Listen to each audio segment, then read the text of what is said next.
Price the Lord. Grace of Karunya என்ற ஊழியத்தின் மூலம் உங்கள் அனைவரையும் மீண்டும் வாழ்த்தி அன்போடு கூட அழைக்கிறேன். இன்றைய நாளிலும் கூட நம் தேவனாகிய ஆண்டவர் கடந்த வாரம் முழுவதும் நம்மையும் நம் குடும்பத்தையும் பாதுகாத்து வழிநடத்தி இருப்பதை நம் கண்கள் கண்டு அநேக நேரங்களில் நாம் ஆச்சரியப்படும் விதமாகவும், சில சமயங்களில் ஏதோ ஒரு கவலையும் கண்ணீரும் நம்மை ஆட்கொண்டாலும் கூட நம் தேவன் நம்மை விடுவிப்பார் என்ற நம்பிக்கையோடு விசுவாசத்தோடு நாம் இருக்கும் பொழுது எல்லாவற்றையும் வெற்றியாய் மாற்றித்தர நம் தேவன் வல்லவராயிருக்கிறார். நீங்க நல்லா யோசிச்சு பாருங்களேன். அதிகாலை வேளையில என்னை தேடுகிறவன் என்னை கண்டடைவான்னு சொல்லி ஆண்டவர் வேதத்துல சொல்லியிருக்காரு.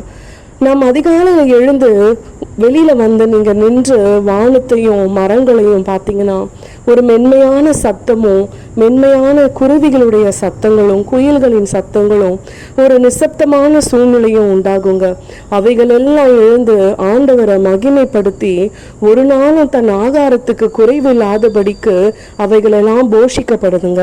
அதே போல நாமும் நம்முடைய தேவனை மறந்து போகாம அதிகாலையில் அவரை தேடி நம்முடைய வாழ்க்கையில எதெல்லாம் வேணுமோ அதையெல்லாம் சோர்ந்து போகாமல் பெற்றுக்கொள்ளாங்க. காக்கும் தேவன் நம்மோடு கூட இருக்கிறபடியினால ஒன்றுக்கும் கலங்காமல், ஒன்றுக்கும் திகையாமல், ஒன்றுக்கும் வருத்தப்படாம, வேதனைப்படாம நாம் நிற்கும் பொழுது நம்மை மேன்மை மேல் மேன்மைப்படுத்தி நம்மை அநேகருக்கு உப்பாகவும் ஒளியாகவும் மாற்ற நம் தேவன் வல்லவராயிருக்கிறார். அதிகாலை நேரம் தட்டி தட்டி எழுப்பி புது கிருபை தந்தீரையா. அதிகாலை நேரம் தட்டி தட்டி எழுப்பி புது கிருபை தந்தீரையா.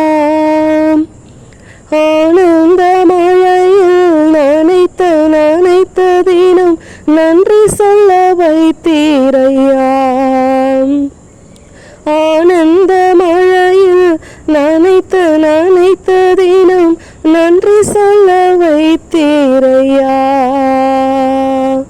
நன்றி ராஜா இயேசு ராஜா, நன்றி ராஜா இயேசு ராஜா, நன்றி ராஜா இயேசு ராஜா, நன்றி ராஜா இயேசு ராஜா.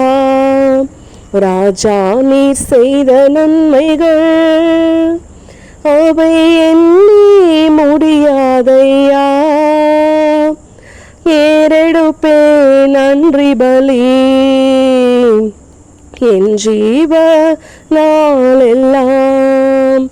ஆம், நம் வாழ்க்கையில் ஆண்டவர் செய்த நன்மைகளுக்கு நன்றி சொல்ல ஜீவனுள்ள நாளெல்லாம் நன்றிப்பான்னு சொன்னாலும் அதுக்கு ஈடு இணையும் இல்லை, நமக்கு நேரமும் போதாதுங்க. எனவே ஆண்டவரை மட்டும் நம்பி அவர் நம் வாழ்க்கையில செய்த நன்மைகள் எல்லாம் சொல்லி சொல்லி தினமும் அவரை ஆராதித்து நம் வாழ்க்கையில் நித்தியமான மகிழ்ச்சியும் நிரந்தரமான சந்தோஷத்தையும் நிலையில்லாத இந்த உலகில நிலையான அன்பையும் பெற்றுக்கொள்வோமா? விசுவாசிங்க, மேன்மை பெறலாம். ஆமேன்.